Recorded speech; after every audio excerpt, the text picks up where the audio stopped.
स्वागत है दोस्तों आप सभी का आज की इस नई वीडियो में।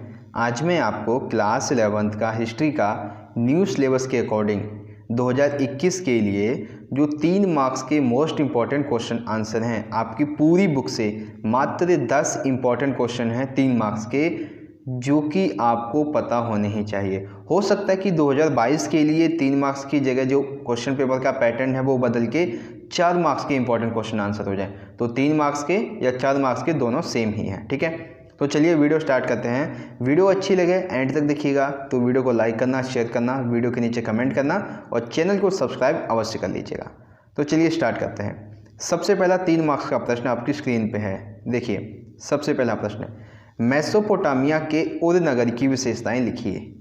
मेसोपोटामिया के उर नगर की विशेषताएं लिखिए। तो इसमें आप 4 से 5 विशेषताएं लिखेंगे। सबसे पहले एक छोटी लाइन लिख देंगे कि उर नगर की सबसे पहली खुदाई 1930 में की गई थी। ठीक है, पहला पॉइंट। पतली व घुमावदार गलियां थीं, जिससे यह पता चलता है कि नगर नियोजन की पद्धति का अभाव था। यानी कि इसमें यहाँ पे पतली और घुमावदार गलियां थीं, जिससे यह पता चलता है कि यहाँ पर जो नगर नियोजन की पद्धति थी वो नहीं रही होगी। दूसरा है, जल निकासी के लिए नालियाँ सड़कों के किनारे ना होकर घरों के भीतर पाई गई हैं। ठीक है, लोग वर्षा के लिए घर में हौज बनाते थे और बाहर गली में कीचड़ ना हो जाए इसके लिए। ठीक है, फिर है कि परिवारों में गोपनीयता बनाए रखने के लिए जो कमरे हुआ करते थे वहाँ पर खिड़कियाँ नहीं थीं और घरों में रोशनदान जो रोशनी थी वो सिर्फ दरवाज़ों से ही आती थी। ठीक है, फिर है, घरों के बारे में अंधविश्वास का प्रचलन था कि शगुन अपशगुन संबंधी बातें, कैसी, घर की दहली ऊंची उठी हुई तो वह धन लाता है। ठीक है, ये कुछ अंधविश्वास फैले हुए थे कि घर की अगर दहलीज है वो ज़्यादा उठी हुई होगी तो उससे घर में संपत्ति आएगी। फिर है, नगरवासियों के लिए कब्रिस्तान, कुछ लोग घरों में ही फर्शों के नीचे दफना देते थे। यानी कि कुछ लोग जो थे, यानी जो नगरवासी होते थे उनके लिए कब्रिस्तान भी थे, लेकिन कुछ लोग अपने मृतकों को घर में ही दफना लिया करते थे। ठीक है, तो ये थे जो मेसोपोटामिया के उर नगर था उसकी विशेषताओं के बारे में। ठीक है, आई होप समझ गए होंगे ये प्रश्न। अगला देखिए, क्वेश्चन नंबर 2 है, अमेरिकी लोग थे इनके लिए फ्रंटियर के क्या मायने थे। अमेरिकियों के लिए फ्रंटियर क्या होते थे। ठीक है, तो देखिए, संयुक्त राज्य अमेरिका 18वीं शताब्दी के अंत में अस्तित्व में आया था। अपने जन्म के शीघ्र बाद संयुक्त राज्य अमेरिका ने पश्चिम की ओर बढ़ना प्रारंभ कर दिया था। अमेरिकियों के लिए फ्रंटियर का अभिप्राय था पश्चिम की ओर बढ़ना। अमेरिकियों के लिए फ्रंटियर का क्या अभिप्राय था कि पश्चिम की ओर बढ़ना। इन्होंने अपने विस्तार के लिए खरीद व युद्ध दोनों का सहारा लिया। यानी कि ये ज़मीन भी खरीद लेते थे और युद्ध के द्वारा उस ज़मीन को अगर कोई नहीं बेचता था तो उसे लूट भी लिया करते थे। ठीक है, फिर तीसरा पॉइंट है कि ये क्षेत्रों को खरीदते अथवा बेचते समय वहाँ के मूल निवासियों की स्वीकृति लेने की इन्होंने आवश्यकता नहीं की। यानी कि एक तरह से संयुक्त राज्य अमेरिका के लोग ये तानाशाही करते गए और अपने जो राज्य की सीमा थी उसको बढ़ाते चले गए। संयुक्त राज्य अमेरिका के पश्चिमी सीमा फ्रंटियर ये खिसकती रहती थी, यानी कि ये हमेशा बढ़ती रहती थी, क्योंकि ये क्षेत्रों को खरीदते रहते थे या तो युद्ध करके उस क्षेत्र को जीत लेते थे। ठीक है, तो ये था क्वेश्चन नंबर 2, अमेरिकियों के लिए फ्रंटियर के क्या मायने थे। अगला देखिए, क्वेश्चन नंबर 3 है, सन्यात सेन कौन थे एवं इनके 3 सिद्धांत क्या थे। ठीक है, सबसे पहले बताएंगे सन्यात सेन कौन थे। सबसे पहला, 1911 में सन्यात सेन के नेतृत्व में मांचू साम्राज्य की समाप्ति की गई तथा इसके बाद चीनी गणतंत्र की स्थापना की गई थी और आधुनिक समय में इन्हें चीन का संस्थापक भी माना जाता है। अब देखिए, सन्यात सेन के जो मुख्य 3 सिद्धांत हैं उनके बारे में। पहला था राष्ट्रवाद। इसके अंतर्गत मांचू वंश, जिसे विदेशी राजवंश के रूप में जाना जाता था, इसको सत्ता से हटा दिया गया था। साथ ही साथ अन्य साम्राज्यवादी थे इनको भी हटाया गया था। ठीक है, दूसरा है समाजवाद। जो भूस्वामित्व अपने समानता लाए, मतलब जो भूस्वामित्व में समानता लाए और पूंजी का नियमन करे। सन्यात सेन के अनुसार कुओमिंतांग जो चीन के नेता थे ये राजनीतिक दर्शन का आधार बने। उन्होंने इस 4 बड़ी आवश्यकताओं को रेखांकित किया, यानी कि जो वहाँ के नागरिक थे उनके लिए 4 बड़ी आवश्यकताएं, जो मूलभूत आवश्यकताएं हैं, उनको रेखांकित किया। कौन कौन सी? पहला, सभी के पास कपड़े होने चाहिए, भरपेट खाना होना चाहिए, रहने के लिए घर और साधन यानी कि परिवहन के साधन होने चाहिए। तीसरा है गणतांत्रिक सरकार की स्थापना, अन्य साम्राज्यवादी को समाप्त करके यानी कि साम्राज्यवाद जो है उसको समाप्त किया जाएगा और गणतंत्र की स्थापना की जाएगी। ठीक है, तो ये थे सन्यात सेन और इनके प्रमुख 3 सिद्धांत, पहला राष्ट्रवाद, दूसरा समाजवाद और तीसरा गणतंत्र की स्थापना। अगला देखिए क्वेश्चन नंबर है 4th, जो मध्यकालीन मठ हुआ करते थे इनके प्रमुख कार्य कौन कौन से थे? ठीक है, मध्यकालीन मठों के प्रमुख कार्य कौन से थे? तो मध्यकाल में चर्च के अलावा धार्मिक गतिविधियों के लिए मठ भी बने हुए थे। आबादी से दूर मठों का निर्माण किया जाता था तथा इन मठों में भिक्षु निवास किया करते थे। ये भिक्षु इन मठों में प्रार्थना करते थे, अध्ययन किया करते थे, अध्यापन करते थे यानी कि पढ़ते भी थे और पढ़ाते भी थे और साथ ही साथ ये भिक्षु कृषि भी किया करते थे। ठीक है, मठों का एक प्रमुख काम था एक स्थान से दूसरे स्थान तक धर्म का प्रचार प्रसार करना।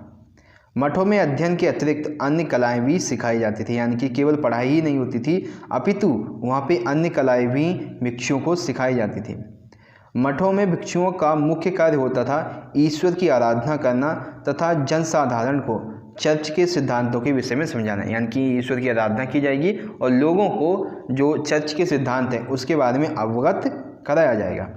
छठा है वे जन सामान्य के नैतिक जीवन को ऊंचा उठाने के लिए कार्य करते थे, यानी कि जो लोग थे उनको ये शिक्षा दिया करते थे, जैसे रोगियों की सेवा करना तथा जो शिक्षित हुआ करते थे उन्हें मतलब रोगियों की सेवा करना, जो और अशिक्षित लोग थे उन्हें शिक्षित करते थे धर्म के रूप में।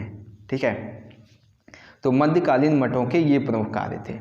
आई होप समझ गए होंगे। क्वेश्चन नंबर 5 देखिए, रोम साम्राज्य के पतन के कारण क्या थे? जो रोम साम्राज्य था इसके पतन के क्या कारण थे ये बताने हैं।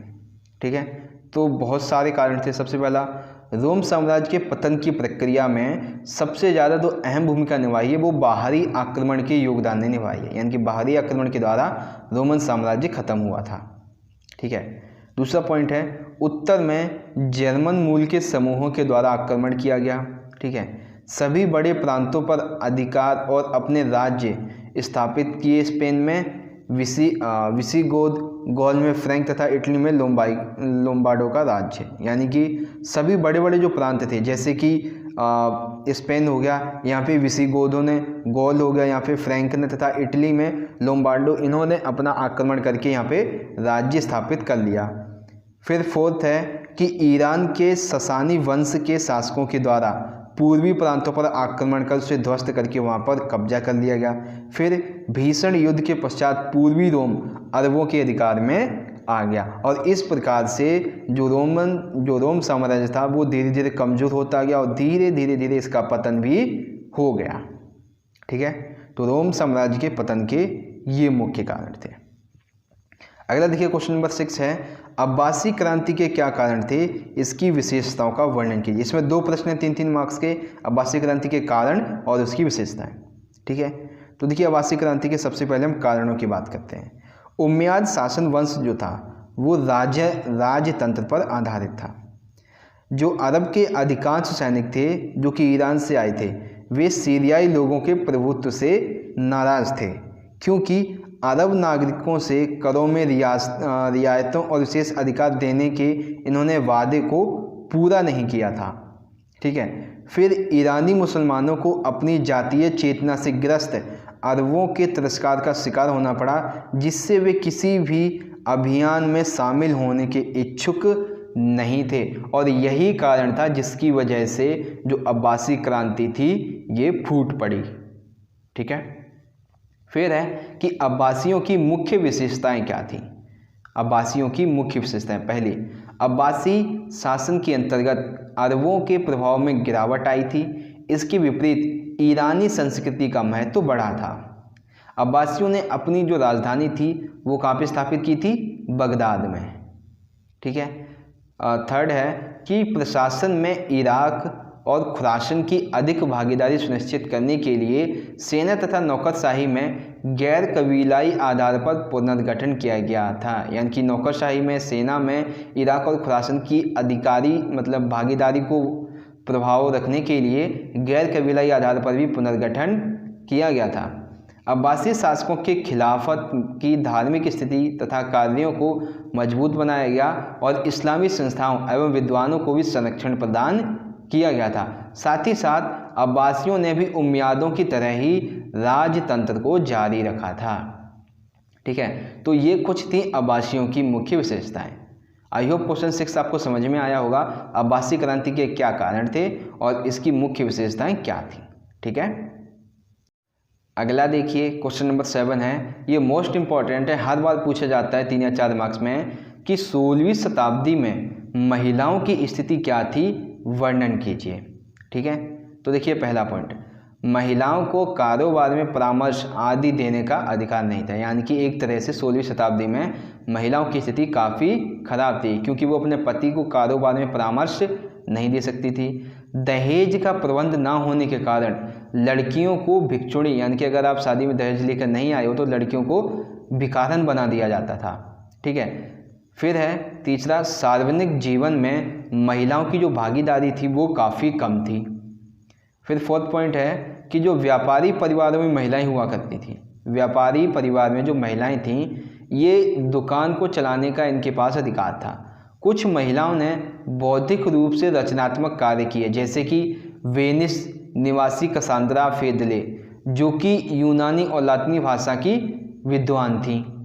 फिर है मांटुआ की मर्चिसा इसाबेल दी स्ते, इन्होंने अपने पति की अनुपस्थिति में अपने राज्य पर शासन किया था। यानी कि कहीं कहीं तो महिलाओं की स्थिति खराब थी, कहीं जो बड़ी बड़ी महिलाएं थी, मतलब जो बड़े बड़े लोगों की महिलाएं थी, व्यापारी वर्ग की महिलाएं थी, वो दुकानों को संभालती थी। कहीं राजा की जो पत्नी थी उसने पूरे राज्य पर शासन किया। तो ओवरऑल जो हमारा समाज है, छोटा मोटा समाज, यानी कि छोटे जो गरीब लोग थे, इनके लिए महिलाओं की स्थिति काफ़ी खराब थी। लेकिन जो व्यापारिक वर्ग था, जो शासक वर्ग था, इनके लिए महिलाओं की स्थिति काफ़ी अच्छी थी। ठीक है, फिर देखिए क्वेश्चन नंबर है 8 कि 14वीं शताब्दी के संकट का वर्णन कीजिए, या फिर 14वीं शताब्दी के आरंभ में यूरोप का आर्थिक विस्तार धीमा पड़ने के क्या कारण थे। ठीक है, तो सबसे पहला कारण, 13वीं सदी के अंत तक उत्तरी यूरोप में तेज ग्रीष्म ऋतु का स्थान ठंडी ग्रीष्म ऋतु ने ले लिया। सॉरी, ये ठंडी ग्रीष्म नहीं, ठंडी ऋतु ने ले लिया। ठीक है, जिसकी वजह से पैदावार के जो मौसम थे, यानी कि फसलें उगाने के जो मौसम थे वो काफ़ी छोटे हो गए, तूफान बढ़ गए, सागरीय बाढ़ें बढ़ गई, जिसकी वजह से जो फार्म्स हुआ करते थे, खेती हुआ करती थी, फसल हुआ करती थी, वो नष्ट हो जाती थी। फिर है आगे पॉइंट 2 कि चरागाहों की कमी की वजह से जो चरागाह थे वो कम होने लगे, जिसकी वजह से पशुओं की संख्या में भी कमी आई। तीसरा है जनसंख्या वृद्धि के कारण यूरोप में 14वीं शताब्दी में जनसंख्या वृद्धि इतनी तेजी से हुई, इसकी वजह से उपलब्ध जो संसाधन थे वो काफ़ी कम पड़ने लगे। 1315 से 1317 में यूरोप में एक भयंकर अकाल पड़ा, जिसकी वजह से 1320 में लगभग लाखों की संख्या में पशुओं की मौतें होने लगी थी। पांचवा है ऑस्ट्रिया व सर्बिया, यहाँ पे चांदी की खदानों जो थी उसके उत्पादन में, यानी कि चांदी के उत्पादन में कमी आई, जिसकी वजह से जो व्यापार था वो प्रभावित हुआ। धातु मुद्रा में कमी की वजह से जो व्यापार था वो अधिक प्रभावित हुआ। सातवां है जलपोतों के साथ चूहे भी आए। जो जलपोत हुआ करते थे, यानी समुद्री जहाज होते थे, इनके साथ चूहे भी आए, जो कि ब्यूबोनिक प्लेग, यानी कि एक प्लेग महामारी का संक्रमण लाए, जिसकी वजह से लाखों की तादाद में जो लोग थे वो इस बीमारी से ग्रसित हुए एवं उनकी मृत्यु भी हो गई। ठीक है, तो 14वीं सदी का संकट ये था, या फिर 14वीं शताब्दी के आरंभ में यूरोप का आर्थिक विकास निम्नलिखित कारणों की वजह से धीमा पड़ गया था। ठीक है, अगला देखिए क्वेश्चन नंबर 9 है मेसोपोटामिया के मारी नगर की विशेषताओं को लिखिए। यानी कि मेसोपोटामिया के मारी नगर की क्या क्या विशेषताएं हैं वो बतानी है। तो देखिए 2000 ईसा पूर्व के बाद मारी नगर राजधानी और राजमहल के रूप में, राजा के निवास स्थान के रूप में खूब फला फूला और इस विशाल महल में लगभग 260 कक्ष थे। अब इसकी मुख्य विशेषताएं, मारी नगर व्यापार के लिए संपन्न व समृद्ध एक नगर था। ठीक है। फिर दूसरा है, मारी नगर एक महत्वपूर्ण व्यापारिक स्थल था। यहाँ से लकड़ी, तांबा, रांगा, ताले, मदिरा आदि माल फरात नदी से तुर्की, सीरिया, लेबनान आदि के साथ यहाँ से व्यापार किया जाता था। यानी कि मारी नगर एक बहुत बड़ा व्यापारिक स्थल था। तीसरा है, दक्षिणी नगरों को जानने वाले पोत, दक्षिणी नगरों को जानने वाले जो पोत थे, जो पत्थर, चक्की, लकड़ी, शराब व तेल के पीपों से लदे होते थे, वो मारी में ही आकर रुकते थे, जिसकी वजह से इसे कर मिलता था और कर की वजह से यहाँ पे जो व्यवस्था थी, सरकार थी, वो काफ़ी फलती फूलती रहती थी। फोर्थ है, कांसा औजार बनाने के लिए उपयोग किया जाता था। जो कांसा था वो मारी नगर में औजार बनाने के लिए उपयोग किया जाता था। यह नगर उन दिनों तांबे व टिन के व्यापार के लिए अधिक प्रसिद्ध था। जो मारी नगर है उस समय ये तांबे के व्यापार के लिए और टिन के व्यापार के लिए अधिक प्रसिद्ध माना जाता था। ठीक है। तो मेसोपोटामिया के मारी नगर की ये मुख्य निम्नलिखित विशेषताएं थीं। ठीक है। अगला और सबसे आखिरी प्रश्न देखिए, गोल्ड रश क्या था और गोल्ड रश के कारण अमेरिका में हुए औद्योगिक वृद्धि कैसी थी उसके बारे में बताइए। ठीक है। तो गोल्ड रश 1840 में संयुक्त राज्य अमेरिका के कैलिफोर्निया में सोने के कुछ चिन्ह मिले, इन्हें गोल्ड रश का नाम दे दिया गया। ठीक है। फिर गोल्ड रश जो था, गोल्ड रश यह एक उस आपाधापी का नाम था जिसमें हजारों की संख्या में आतुर यूरोपीय लोग चुटकियों में अपनी तकदीर सवार लेने की उम्मीद में अमेरिकी पहुंचे। यानी कि ये जो गोल्ड रश था ये एक ऐसी वस्तु बन गया था हजारों लोगों के लिए, हजारों यूरोपीय लोगों के लिए, कि बस ये हमें चुटकी भर अगर मिल जाए तो हमारी तकदीर बन जाएगी। ठीक है। गोल्ड रश के कारण अमेरिका में हुए औद्योगिक वृद्धि, मतलब गोल्ड रश के कारण अमेरिका में औद्योगिक वृद्धि हुई। अब वो कैसे कैसे हुई वो देखिए। पहला है कि गोल्ड रश के कारण पूरे अमेरिकी महाद्वीप में रेलवे लाइन का निर्माण करवाया गया। गोल्ड रश के कारण अमेरिकी महाद्वीप में, पूरे महाद्वीप में रेलवे लाइनों का निर्माण करवाया गया। ठीक है। फिर फोर्थ है कि हजारों की संख्या में चीनी श्रमिकों से नियुक्ति की गई। यानी कि हजारों की संख्या में जो चीनी श्रमिक थे उनकी अमेरिका में नियुक्ति की गई। पांचवा है, रेलवे के साज सामान बनाने में जो उद्योग थे वो विकसित हुए, जिसकी वजह से लोगों को रोजगार मिला। फिर है छठा कि बड़े पैमाने पर कृषि करने वाले यंत्रों का उत्पादन भी आरंभ हो गया। सातवां है, संयुक्त राज्य अमेरिका और कनाडा में औद्योगिक नगरों का विकास होने लगा। तो एक तरह से जो गोल्ड रश था वो अमेरिका के लिए एक आर्थिक स्थिति मजबूत करने के लिए काफ़ी अच्छा साबित हुआ था। ठीक है। तो ये था गोल्ड रश, और गोल्ड रश के कारण अमेरिका में हुए औद्योगिक वृद्धि को स्पष्ट कीजिए। आई होप आपको ये प्रश्न समझ में आ गया होगा। तो इस तरह से दोस्तों हमारी आज की ये वीडियो यहाँ पे ख़त्म होती है, जिसमें क्लास 11th का हिस्ट्री का न्यू सिलेबस के अकॉर्डिंग 3 या 4 मार्क्स के जो 10 इंपॉर्टेंट प्रश्न उत्तर थे वो यहाँ पे आपको पता चले। अगर दोस्तों वीडियो आपको अच्छी लगी हो तो लाइक करना, इस वीडियो को ज़्यादा से ज़्यादा इस वीडियो को अपने दोस्तों के साथ जरूर शेयर कर दीजिएगा। हम मिलेंगे अगली वीडियो में 8 मार्क्स के इंपॉर्टेंट क्वेश्चन आंसर की वीडियो के साथ। तब तक के लिए आप पढ़ते रहिए, अपना ख्याल रखिए। धन्यवाद। जय हिंद, वंदे मातरम।